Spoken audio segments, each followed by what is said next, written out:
FWRM, the Fiji Women's Rights Movement. I'm very confident to say that we are very highly motivated, diverse women, and we advocate daily for the rights of women and girls in Fiji, in the South Pacific region, and around the world. I want to note, for the purpose of information gathering today, that anyone attending, viewing, listening is free to use the general information that's shared in the discussion. However, neither the identity nor the affiliation of the speakers or any other participant may be revealed without their express permission.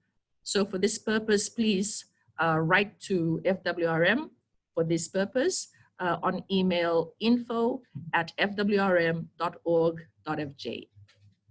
We also recognize today that the pandemic has given rise to tension and exacerbated various forms of violence, more so gender-based violence, which is impacting many people directly. And the discussions today might trigger emotions and memories and thoughts.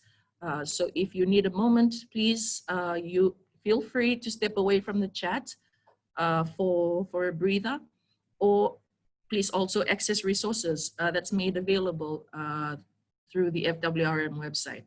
So thank you, FWRM, for making that available. We have three amazing individuals that will be sharing their stories today. We have, and when I call out your name, panelists, please just nice wave and bula. We have Anandari. Yes, we have Lithia Nambure, and we also have Nalini Singh. I will introduce them all individually before they speak, and following their respective 5-minute presentations, we'll start the question and answer session. So if you have questions, members of the audience that are listening in, please type them in the chat box as you're listening to the discussion. We have 1 hour, and mine is the challenging task of making certain that we all benefit from this webinar, share and learn from each other within the hour that we have. So I'm hoping we can be considerate of the time frame. To begin our session right away, it is my pleasure to introduce Anandari. Anna currently resides in Lautoka. So she's joining us from the Western Division. She is a participant of the girls program of FWRM and is currently a student at St. Thomas High School in Lautoka. She's been part of the girls program for 7 years now, and she brings with her a wealth of experience and knowledge as a girl child into this space. And I thank her parents for allowing her to participate today. Anna, please share with us what's changed in your school system since school reopened. How are you coping through the pandemic, communicating with your friends, engaging with teachers during the lockdown? Just feel free to share with us your new experiences of your school environment in Fiji. All right. Before I begin, I'd like to take this time to thank the FWRM for this opportunity so that I could share my opinions and experiences on this COVID-19 pandemic. So COVID-19, as we all know, coronavirus, is a global pandemic that originated from Wuhan, China, and affected almost 20 million people's lives. We are fortunate in Fiji that we only had 28 cases, and most cases, most have recovered. My personal experience in this COVID pandemic, I would say it was something really new to me because when I heard first of coronavirus, the first case was confirmed in Lautoka, I was filled with fear, panic. I had lots of questions in my mind, confusions, and to deal with the fact that some adults were also panicking made me, as a child, panic even more. So for my family and I, we had limited movement. We stayed in our homes. My mom did grocery shoppings, and she would take her mask, sanitaries, and for the community, a tragedy. A lot of people has lost their jobs. And for those who still had their jobs, were getting pay cuts. And they weren't able to contribute to the table, to the dining table, therefore affected the welfare of the family welfare. So yes, in terms of school and education, school with the sudden closure of schools, I should say it really affected me, and there were limited contact of, it was difficult for me to reach out or get in touch with my friends and engage with teachers about schoolwork, since I'm that type of teenager who isn't really fond of social media, like Facebook, Messenger, Snapchat. But I was fortunate that the school provided worksheets, and I had all the textbook, past year's examination papers, and thank goodness the internet. In this way, I was able to learn more on the topic that was given in the worksheet, because some topics in the worksheets were new. So yes, the reopening of schools, when I went back to school, I was happy. I was eager to learn, and I could see a lot of changes. There were COVID-19 awareness, meaning there were posters everywhere. And every morning before we go into our classrooms, they would use that fever gun, point it at our foreheads. And every morning, every day, a student from each class would go up the office and talk about hand washing rules and stuff. COVID-19 did not only have negative impacts, but it also had positive impacts as well. For my experience, I spent more time with my parents. Being the only child, I'm usually used to just being by myself and not really opening. And before COVID-19 lockdown, I spent more hours at school than at home. So I was able to bond with them, and in that way, I learned from them life lessons. I learned from them, as a 16-year-old approaching the phase of adulthood. Not only that, but planting and gardening, I could see how they helped a lot, because when we never really had anything in the cupboard, we would just go outside the backyard garden and start eating from the things that were already planted outside. I've learned that personal hygiene and healthy practices can really help in times of like pandemic, and also to appreciate life. Yes, because COVID-19 has claimed so many lives. So in conclusion, I'd like to thank relevant agencies for the timely advice, creating awareness on COVID-19, and also, no matter what happens, like when you're in a time of crisis, we continue to learn things even if you don't realize it. You continue to learn even in the midst of crisis. Binaka Anna, thanks for the reminder that in the midst of crisis, it's so important to continue learning. And for that, we thank you for sharing the many things you learned in school and at home during COVID and post-COVID. For those just joining in, I mentioned earlier that today's topic is education, exploring new modes of learning in times of crisis. And it's going to be an integral part of today's conversation, with particular focus on the experiences of older women, young women, and girls. Throughout today's webinar, we encourage you to write your questions in the chat box as we want to ensure that we're hearing your thoughts throughout the discussion. Our second speaker, Lithia Nambure, is currently a second-year student at the Fiji National University and is from Singatoka, also the West. She's the youngest of her siblings and is currently in Lautoka, attending FNU Natambua campus. Lithia will be highlighting some issues that young women are facing on campus, some strategies undertaken by her academic institution to assist students, and coping through their new mode of online learning. Thank you, Lithia. Over to you. Okay. Volumina once again. Yes, I will talk a bit about my life, not only my life, the life of my colleagues as well in school. As we all know, we all go to campuses. As for Anna, she'll come to know later because she's still in secondary school. As for the rest of us, we know the struggle, the effort that we had to show in school for assignments to be submitted on time, as it used to be lecturers were there to giving you extra time for the assignments to submit. But as soon as this pandemic hits the country, I would say that everything changed. Everything, totally everything changed. The life in school, friends, especially hostel students, they have to be in the campus for within a few weeks. They have to be in the camps there because as the country, they were very strict with self-distancing. So they are the ones who face struggle a lot. They were away from their parents, and mind me, they will know the struggle that they were going through.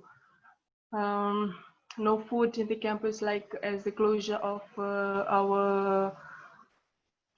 there was a closure of our dining, and students had to go buy their foods from town. But on top of that, they were not allowed to. So they were nowhere to get their food from. So in a day, they might be fasting from in the morning, they didn't have their breakfast or they didn't have their dinner because there are no way for them to go and buy their foods, as they were told not to go outside and not to leave the campus. That was the thing that really touches me as the pandemic hits the country. But for myself, I also find it hard for class time. Like before, it was used to be face-to-face class. We had to go check for our lecturers, getting answers, questions, having clarification for them about when and where will our assignment be submitted, at what time, at what hour, or what are the things that needs to be submitted. So that was the before COVID-19 or before the pandemic. So as soon as the pandemic hits, there was a big change. We had to do online from home, and trust me, it comes. Secondly, no job was there. Job was not there, and where will we get our recharge from for our phone to top up and get online and get in touch with with our lecturers regarding our assignments and all. And for some students, even for my friends, I will experience their life as well. They were far from, they were right in the interior, couldn't get enough connection, internet connection. So they were delayed in the assignments to submit. They called me and they said, I could not submit my assignment. So the thing I do, I just help them out and sort out the things that needs to be submitted to our lecturer. That was the second thing I faced. And just straight after that, it blended class with there. Then we had to, this time of crisis, then we had to go back to, there was a 50-50, online and face-to-face. So for us right now in the campus, we would have, like in a day, I'm having my class every 2 o'clock. It's only one day for every unit. There was just a small time for me to go visit my lecturer, and like they were busy, they were also doing their work, and I cannot get in touch with them that too fast at that particular time that I really needed for them to get me settled with what I want. And thirdly was that some before during the pandemic, at times we used to submit our assignments, but we didn't get the feedbacks. There was no feedbacks given, so we have to wait it for them to give us feedbacks, and then we can continue, or we can get onto the next question, onto the next given question that we had to attempt. Trust me, not only me, I could feel the pain, I could feel the struggle it was all of us all in the campus, but now it was coming a bit good, better. We got to touch with our lecturers. We had to go and ask them the questions or the clarification that we want for them. And yes, for our exam, there was still nothing being given. Either we'll be going to sit for our exam or not, but we'll hope that we'll have time for us to celebrate, to do our exam in order for us to go for our practicals. And now our practicals maybe it'll be on November. And the reason for the delay is just because of the COVID-19. We had struggled a lot, and that's all. To conclude with my sharing this afternoon, yes. Even though if we are facing this, we should know that this is not our plan. It is not human being doing these things. It is from God. He knows everything. He made us in this way so that we can go back and settle with our family, because there was most of the time parents away from their children's, and children, they were scattered here and there. There was no time for family talking and all, and sharing each other's problems and weaknesses like that, so that to get strengthened up and for the kids to become a better citizen, and to know what the do's and the does, for what the do's and the doesn't for them to do, in order for them to protect them from many harmful effects, like going to jail and all those stuffs. So there was the good thing that this pandemic, this COVID-19 does to my life as a young teenager. So Thank you. that's all I could share. Thank you. Thank you very much, Lithia, for sharing your experiences and your learnings. On to our next speaker. I'm cognizant of time, as I mentioned earlier. Last but not the least, we have Nalini Singh. Nalini is the Executive Director for the Fiji Women's Rights Movement, a multi-ethnic and multicultural organization that's based in Suva, Fiji, that most of us know. FWRM was founded way back in 1986 towards the works of removing discrimination against women through attitudinal changes and institutional reforms. FWRM believes in the practice and promotion of feminism, democracy, and good governance, also human rights, which has been the focus of Nalini's work in Asia and Pacific over the last 2 decades. Nalini, so good to have you here. Your organization is one out of the handful of NGOs in civil society and women's rights groups that actively kicked into gear with individual and collective action since the first case of COVID-19 was announced in Fiji in March. Please share with us your actions, your learnings, and FWRM's ongoing assessment of the impacts of this crisis, which has been so new for so many Fijians. Thank you, Vai, and Bula Vanaka to everyone in. The topic today is webinar education, and education, as you know, is not limited to schools only. It is also one of the ways in which organizations like ours carries forward our work when we are talking about advocacy at all fronts. Yeah, so as you asked about, I will allude to, well, how has FWRM's own educational process been in relation to the pandemic?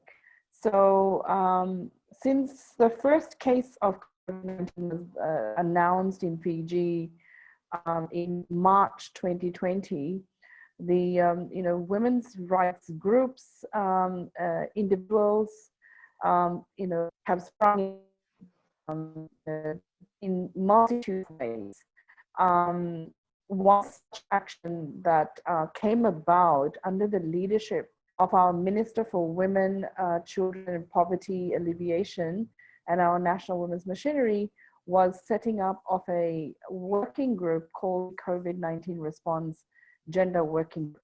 And this working group was tasked with understanding what could be the short, medium, and long-term sort of assessment impact on women, given that what we were learning from what was happening in other countries in terms of how this particular virus was affecting people.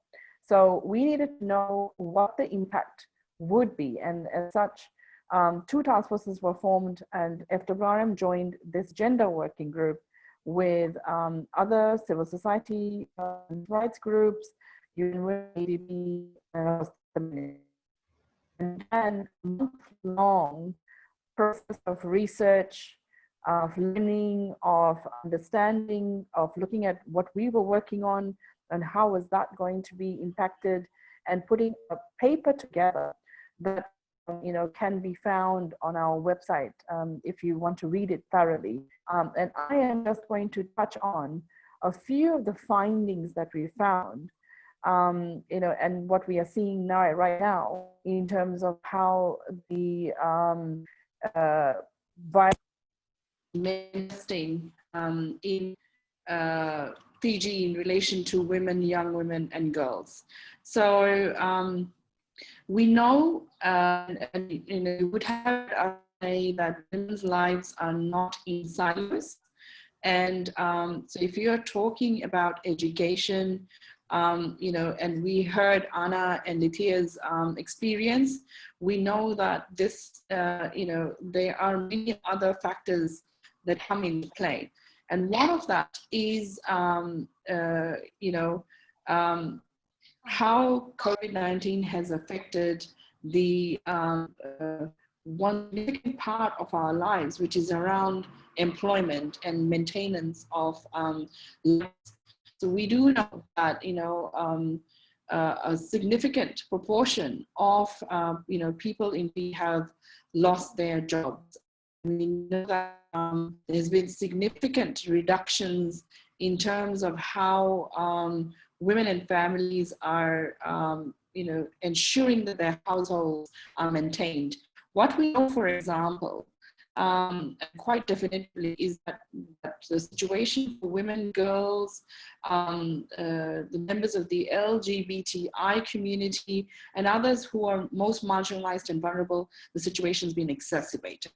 And we know that each context is different, and different subsets of population, urban, peri-urban, rural, maritime, there's in which they have been affected, and their needs and capabilities are changing with the unique intersectional identities.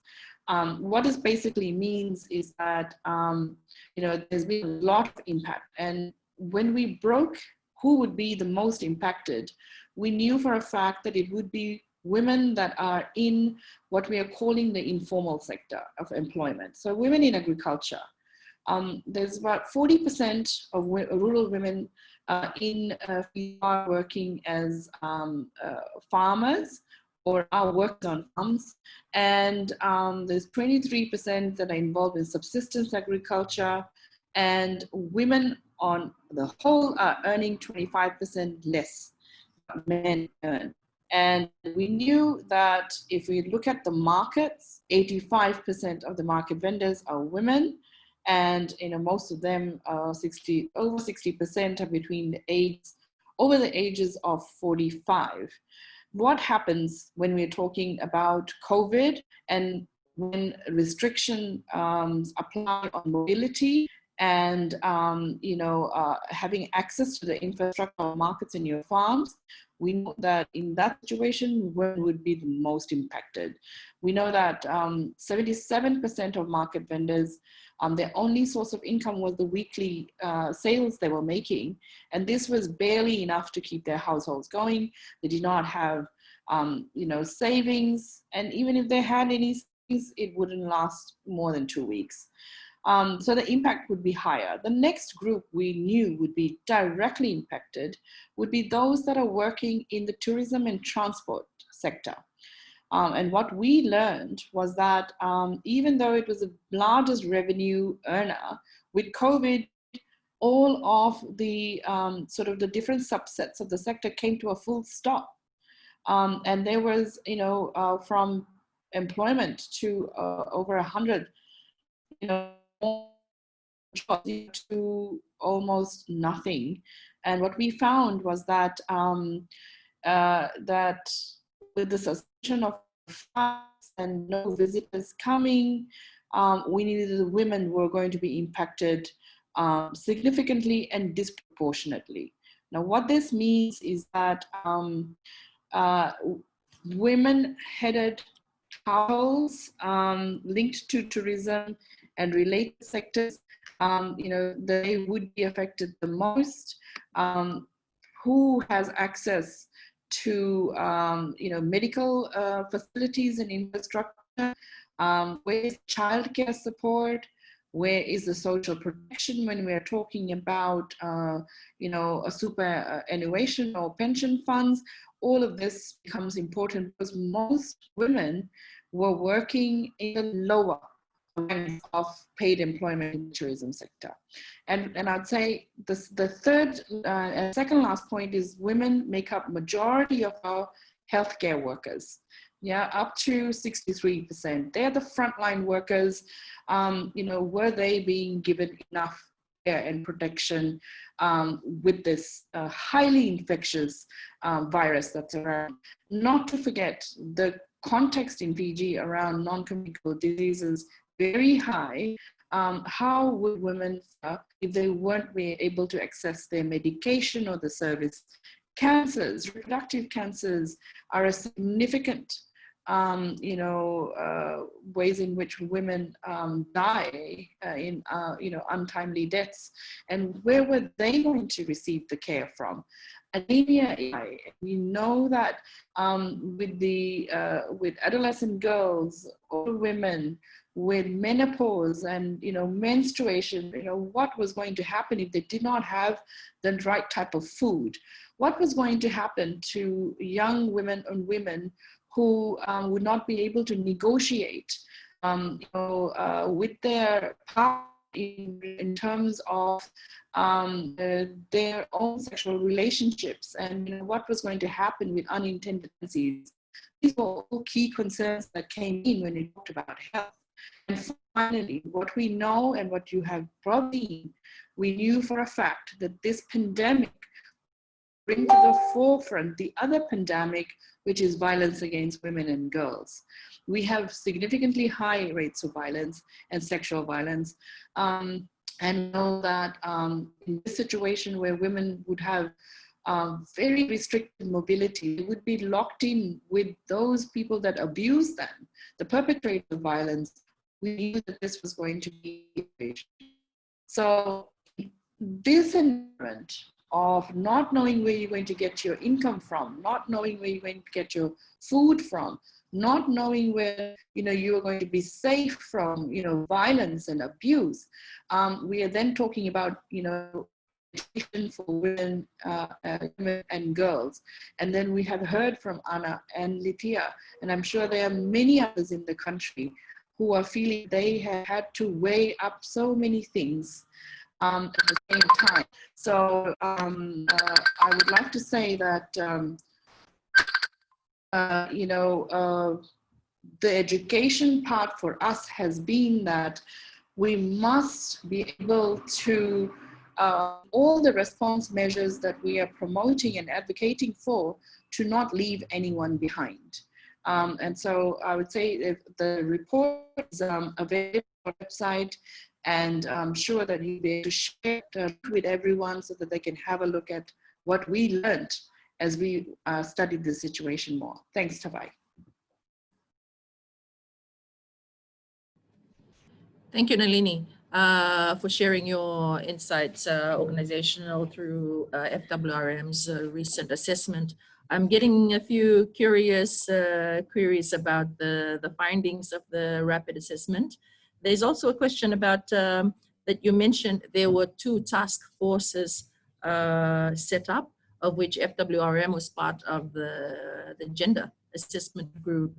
What was the other task force? And are the findings of the reports available online?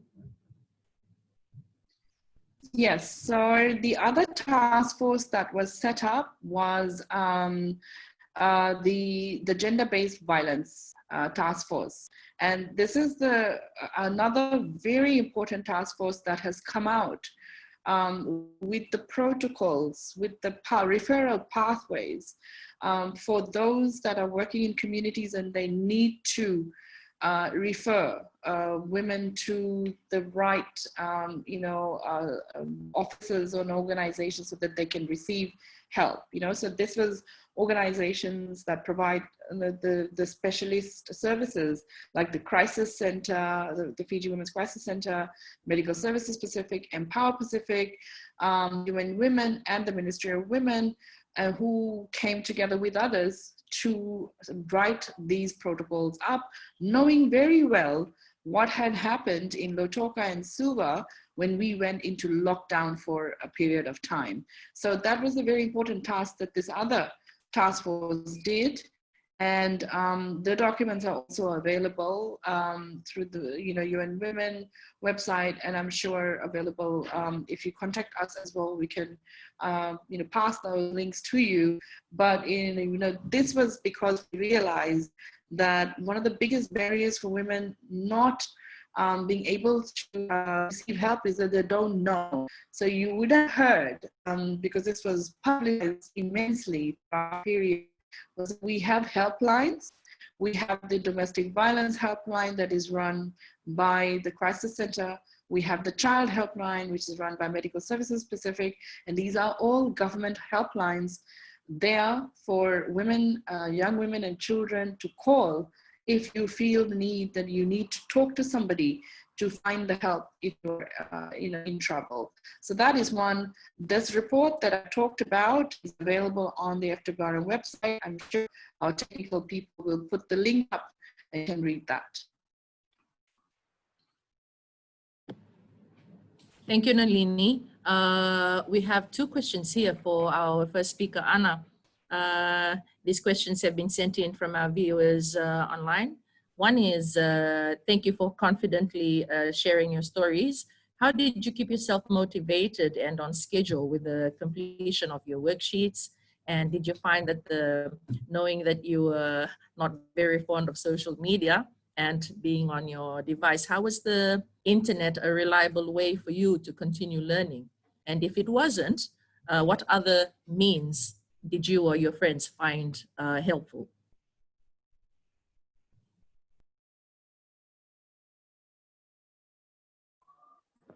So for the first question, honestly, this pandemic was like a constant reminder of what I had to work for, because I want to become a pilot. And seeing in the news that some of the pilots in this Fiji Airways were being laid off from work, I kind of felt bad. But with this reminder coming on, like I was eager to achieve that dream. So of course I had to work hard. And for the second question, well, like I said, I wasn't fond of social media, so I never really asked for my friends for help or anything. But there are other ways. I have my own home library. I have a lot of books, and I had textbooks, some of my school textbooks with me during the lockdown. And in that way, I was, I looked for guidance in the textbook. So yes.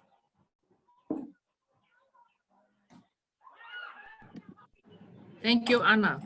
Very interesting points you raise, and we have a few viewers from Lautoka and the Western Division who are thanking you for sharing your perspective, because they are sympathetic. They know exactly what you're talking about in terms of how the lockdown affected everybody, especially since Lautoka was the first to just completely shut down, no movement in and out. There's a question here for Lithia. Lithia, you were talking about the struggles of purchasing foods for hostel students in the education institutions in the West after the first lockdown happened. There's a question here. If you were a hostel student, we know you were helping out the students in in the hostels around Lotoka, but how did you manage to purchase food in that sense, if there weren't any in the markets or in the shops? How then did the students in the hostel institutions get their needs? Or do you even, can you answer that question? Are you aware of how they were accessing their foods if everything else was on lockdown? Just to answer the question, like self-distancing was the most priority there, that we shouldn't go anywhere, we shouldn't leave the camp. So the hostel students, they were not able to go outside the campus or to the visitors.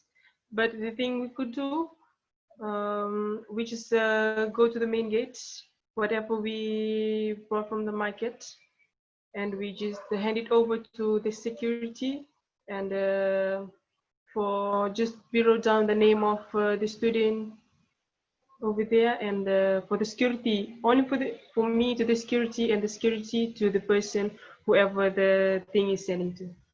I hope the question answered. Thank you, Lithia. Ala Lesuma is thanking Anna for the response, and curious about how FNU might have provided forms of assistance to students in terms of internet connectivity, especially to those outside campus. I'll leave that to a discussion later, because I've also got 2 more questions here that I'm grouping for Nalini. Question is, thank you for sharing how women already, as a matter of fact, are victims, are majorly victims of gender-based violence in the country. And the COVID-19 pandemic has only highlighted the fact that we suffer more disproportionately. These are key concerns that are being highlighted by your assessment reports, and there's acknowledgement coming in through for FWRM and the works that's been done. The question is on nutritional meals relative to menstruation, menopausal. What of division of labor during the lockdown? Were women, including those working from home, and girls expected to take more of the home front roles? Any findings on that? Yes, thank you. First, let me say that you know, the work that is being done by women's organizations, including Fiji Women's Rights Movement, you know, we're doing it together with other organizations, you know, who share that, you know, we cannot be operating as normal when you know, people around us are suffering. So you know, we're doing our best in the capacities we have and the experience we have to help out in whichever way. On the second question around the division of labor at home, so what we know for a fact is that women do more unpaid care work in normal times. Yeah, so 74% you know, of unpaid care work is done by women in normal time. What has happened in this period, and this is what we have found in the rapid assessment that was done you know, with young women and girls across the country, is that you know, this situation where young women and girls are at home, they've had to do more care work because, you know, you've had the siblings at home, where parents are, you know, going out either in search, you know, continuing their employment or looking for employment, and carrying on with their responsibilities. But what we see with girls is that they are now having to shoulder more responsibility. Some have gone to the extent of I guess with younger women who are in tertiary institutions, having to decide, well, you know, do they spend their time and resources, you know, continuing with higher education or helping out at home, because that's what's needed now, because the family decided go into farming for food and, for livelihoods. So what we see and what we knew long time as we were doing the study is that the care burden was going to increase for women, because it's the women that look after the elderly, the sick in the family, the disabled, and everyone else, from cooking, cleaning to maintaining the household is largely the responsibility of women. And the pandemic has put in a spotlight to say that that this burden has increased, and for some it has been at a cost of looking at whether they continue with their education or some sort of employment, or contribute to what has been decided in the households. So I'd say definitely been an impact. Thank you, Nalini. On your point about those contributing in the household, questions are coming through for the two younger women on our panel, Anna and Lithia.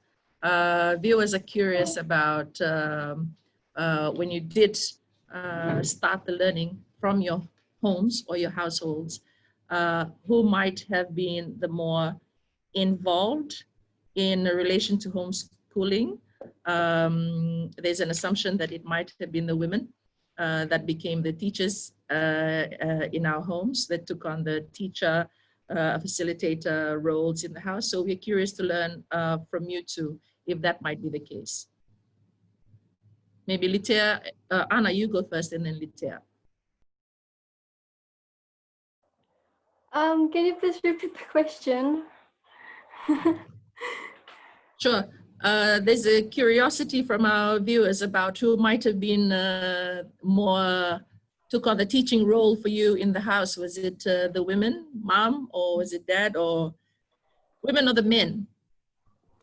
My mom. I'd say my mom, because she's very strict when it comes for me, when it comes to education. Because being the only child, the thing that goes inside a woman's head, like, oh, this is my baby, she's growing up alone in this cruel world. And so she wants that future for me. So yes, she made me do all those worksheets. Traumatizing, but it was okay. I learned from it. So yes. Thank you, Anna. Lithia, when you did get to leaving your education institution because of the lockdown, how might you have picked up learning at home, and who was instrumental in helping you cope from the household? Yes, I would say it was all the family members, my dad, my mom, and my brother. They would ask me, have you ever done your assignment?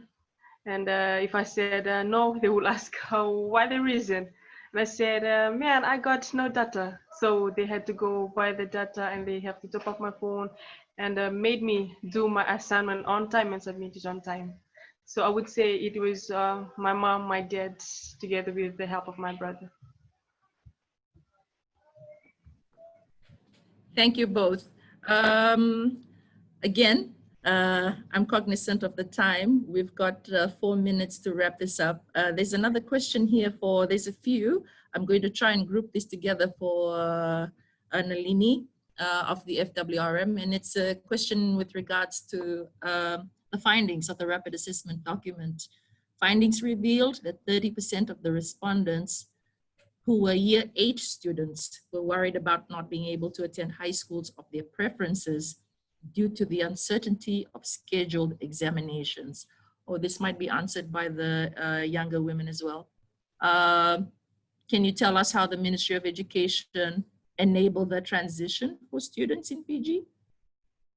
I'm not sure who might be the proper panelist to answer this question, but maybe there might have been results in the survey, Nalini? Frankly, I'm not so sure, except the fact that there is assurance from the ministry that there is going to be ways in which students that are transitioning will be able to do so. You know, whether it's going to be through what was it, in-school assessments and not necessarily overly burdening students with more curriculum so that they can have the same type of exams. So they have assured that there is going to be ways in which they will be transitioning. I'm not so sure exactly how that is going to be. And I guess herein is a recommendation to us at FWRM to perhaps take this question up with the ministry to say, we need clarity, you know, young girls need clarity on what exactly does that mean. Because yes, you're correct, there's a cohort of the respondents of our rapid assessment that had said that they have this anxiety, and I'm sure this anxiety is widespread as to, you know, how will this year be taken for those that are in that crucial point of transitioning from, you know, one level to the next, because you know, nobody wants to repeat a year and spend another year doing the same things, because this is out of our control. We didn't do this, you know, knowingly. It happened. How do we cope with it? So that there's a recommendation for us at FWRM, and I'm noting it down, and we must you know, be able to get that response from the ministry so that that is communicated in simple ways, so that students can understand and parents can understand what is going to happen. So we take that on, Tabai. Thanks. Thank you, Nalini. I'd like to acknowledge the point raised earlier between both Anna and Lithia in mentioning how the time at home, these newfound family times that have been brought up with family members are helping life skills and techniques they might not necessarily have learned at school, which include, they're learning from their parents, which include personal hygiene. For girls, that's quite important, and for boys as well, gardening techniques and other life skills. I'm curious, as are some of our listeners, for those young girls who might not have such a warm family setting in which they aren't learning such things or not sharing and not having that kind of family bonding time, is there a service offered by FWRM? People are curious about whether counselors are available for Fijians for students that might want to discuss issues facing them during this pandemic. Maybe to you, Nalini?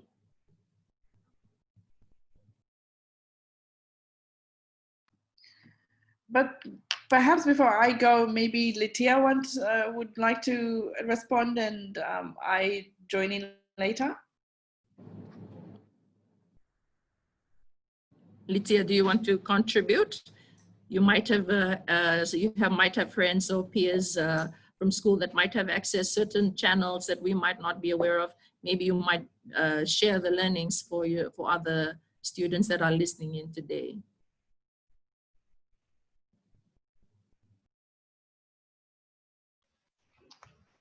Okay, thank you. So there was another channel of learning that was made during this pandemic, as we were not there to our lectures. One was that we had to get together, like it was just maybe it was just 3 into 1 house. Like there was even I didn't do it. I was not taking part. I could see through Facebook my friend was one of them doing it. He was accompanying with another guy, and for them they did the assignment together, because so that could be the way for them to get in touch rather than going to the lecturers and emailing them, because they get delay with the lecturers' feedbacks and all. So that was one way we could do our teaching process, our learning process, rather than our lecturers joining in. Thank you, Lithia. Nalini, just to repeat that question, can you hear me? there are a few listeners who are wondering, in case they don't have such a supportive environment in their family homes or wherever they might be, are there channels they can reach out to in terms of counseling and help, where they might talk about the issues that they're going through during the pandemic? Yes. The Fiji government has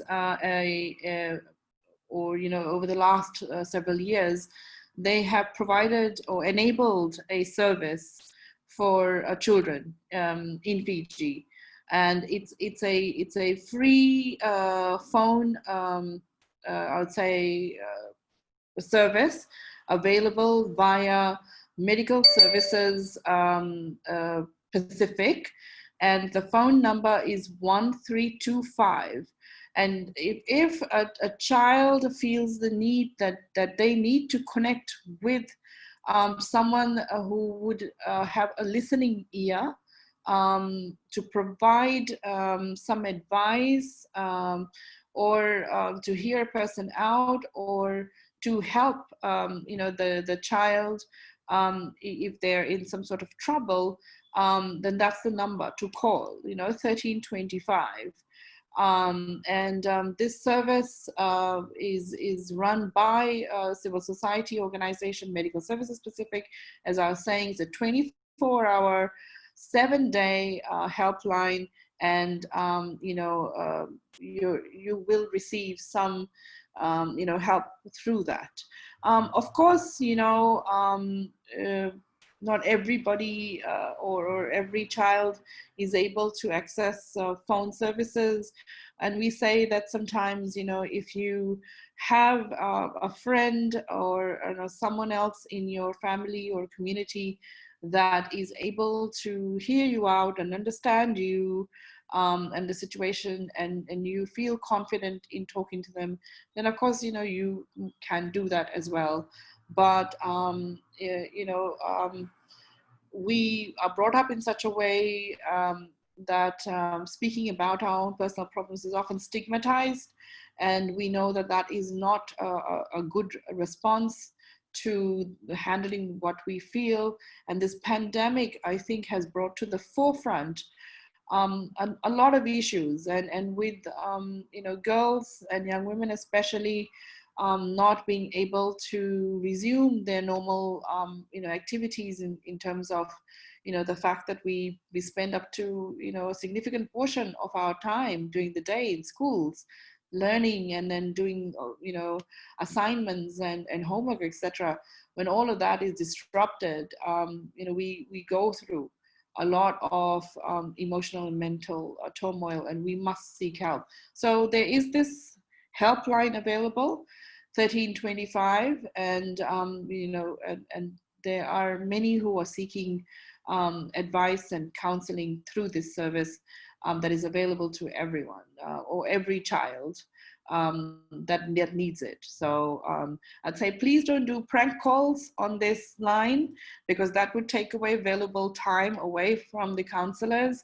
But that line is there for those that need it.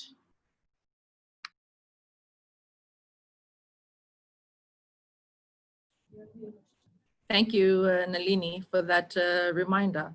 And I'd like to thank all our panelists, all three, Anna, Lithia, and Nalini, for bringing forth some insights from your personal and professional experiences into how you've learned from the challenges arising out of the pandemic, and sharing your coping mechanisms with us today. Sadly, I'll have to wrap it up shortly, but before I conclude, considering that we have the three of you representing a general intersection of our communities, being our older women, our middle-aged women, and our younger girls. Do you have any parting words of encouragement for your peers before we sign off today? We'll start off with Anna, and maybe Lithia, and then Nalini. Just hello to your peers and your friends, and maybe an encouragement or parting words. Thank you. Well, hello, dear friends. If you're watching this, I just wanted to know that if you have any problems that you need to share, please feel free to talk about it with someone you trust. Even to the counselors, since they are being distributed in schools, you have to take advantage of the help, the giving hands that already there. So do not be afraid of approaching someone for help, because who knows, that might really help you, and it will. Savnaka. Thank you, Anna. Lithia? So my young teenagers out there, hope you're listening, and take heed of whatever is being discussed in this webinar. So if you're out there having an issue, the same applies to you, and the same also applies to me. Don't keep there with your own problem. Try to share it out, and make sure share it to the right person whom you think you can trust, and whom you think it can help you for your benefits. And even if you can't share it to your parents or to your relatives, you can go, if you're in school or if you're in industry, you can go, you got peers there, but make sure better choose a right friend to share your problem with, because many people nowadays, many teenagers nowadays, they could just you can just see them with a smile on their faces, but you're sharing your things, your problems to them, and they don't know how hard, how painful your problem is, but you're sharing it to them, and they also can't do anything with it. They won't help you. They'll just hearing it and say, oh, you can do this, that, but it doesn't satisfy your problem. It doesn't satisfy what you need. So please make sure, trust your friend, share your problem to the one you think it can help you. Thank you. Thanks, Lithia, for raising the point about, putting up a strong face. It's okay to be vulnerable, and it's okay to ask for help in these trying times. Nalini, parting advice, words of encouragement? Thank you, Tavai. Thank you, Lithia and Anna, and the interpreters. I have nothing to say. Anna and Lithia have said it best for, girls and young women who are at this point, going through a lot. As I have said, we all have been burdened with, the care work we provide in our families.